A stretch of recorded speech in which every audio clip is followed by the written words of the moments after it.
Do të ndalemi në këtë momente tek një lajm i fundit, ku Balluku i dorëzon detyrën e re ministrit Enea Karakaçi.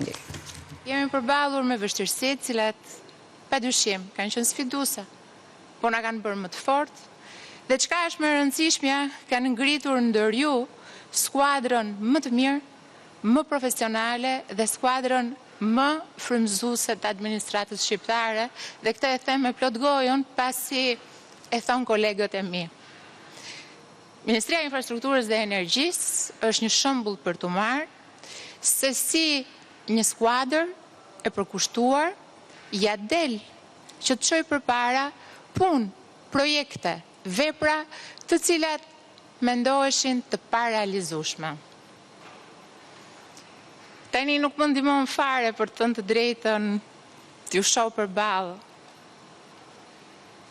me emocion, kështu që Lilika Enkeleda. Kjo skuadër ka një fat të madh sot, pasi në krahun tim është ulur një prej jush.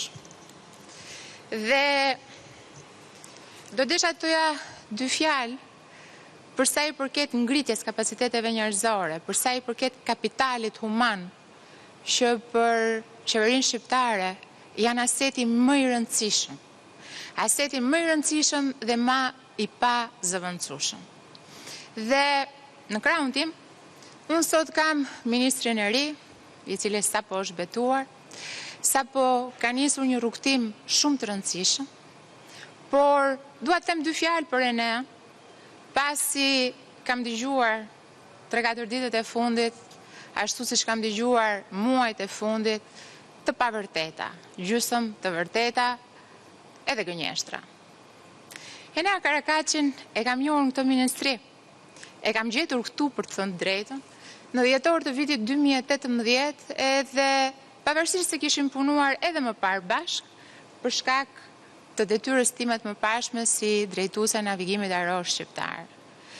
Enea është rritur në këtë ministri, ka kaluar nivele të ndryshme, duke u kthyer kështu në një provë të gjallë të zhvillimit të aseteve të administratës publike, dhe se si vizioni i Edi Ramës sot ka arritur pikërisht aty ku duhet të arrijë një administratë europiane për të nxjerrë drejtuesit politik, siç janë ministrat, nga vetë radhët e kësaj administrate. Enea nuk është as shoku im, as e kam sjellun, por e kam gjetur këtu, dhe unë them se Enea duhet jetë një frymëzim për secilin nga ju, pasi tek Enea çdo burrë dhe çdo grua i ulur në këto karrike duhet shikoj progresin e vetes së tij.